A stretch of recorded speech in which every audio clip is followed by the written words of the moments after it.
अगर कुछ रिटेंशन होता है, पेट में डिस्टेंशन होता है और पेट फुल होता है तो उसका लक्षण होता है मरीज को बराबर नौजिया की कंप्लेंट होगी और मरीज कहेगा पेट बहुत फूल रहा है, सब बराबर उल्टी जैसी लग रही है, पेट में भारीपन और हवा नहीं खुल रही है।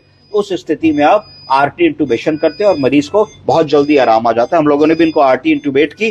जब हमने आरटी इंटूबेट की और हम देखें तो इनका पेट रात के मुकाबले इस समय बिल्कुल पिचक गया है ना, तो आज हम इनको काफी रिलीफ कर पाए हैं, इनका जो डिस्टेंशन है काफी रिलीफ कर पाए। अगर हम इनका एब्डोमिनल डिस्टेंशन रिलीफ कर पाएंगे तो फिर दूसरी चीज हम आला लगा करके देखेंगे कि आंतों में गुड़गुड़ाहट मिल रही है कि नहीं। क्या देखेंगे? गुड़गुड़ाहट। उस गुड़गुड़ाहट को क्या कहते हैं?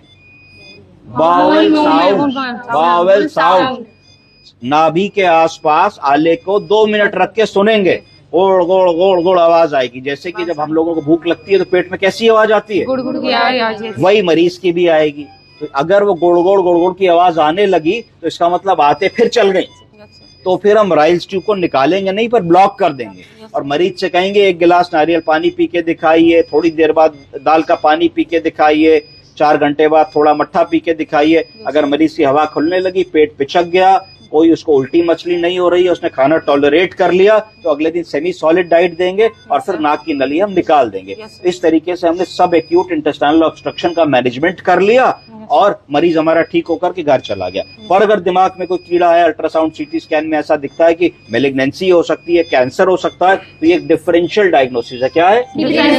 DD। तो उस डिफरेंशियल डायग्नोसिस को हमको प्रूफ करना पड़ेगा कि सही है या अदरवाइज है ना। पर मरीज जब तक आपके पास आ रहा है, आपको बायोप्सी FNAC की रिपोर्ट आने में 5 दिन 10 दिन लग रहा है, परिवार दिमाग बना रहा है कि भाई हम ये कराएंगे कि नहीं कराएंगे। कई बार ऐसा होता है फैमिली बहुत कीन नहीं होती है, जब निडल नहीं डलवाएंगे और ये नहीं कराएंगे, तो आपको पेशेंट को तो रिलीफ करना ही है। तो आपका जैसे ही मरीज भर्ती हो आपको अपना काम शुरू कर देना चाहिए और उसके बाद डिफरेंट डायग्नोसिस के लिए पेशेंट के प्राइमरी मैनेजमेंट में देर हम लोगों को नहीं लगानी चाहिए। कोई सवाल आपके?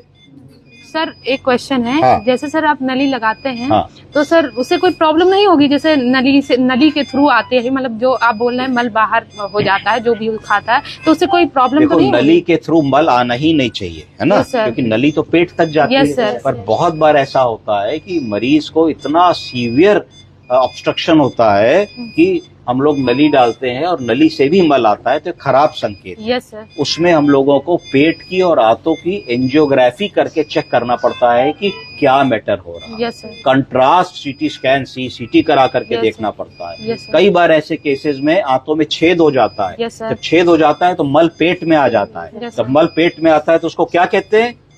परफोरेशन। क्या कहते हैं? परफोरेशन।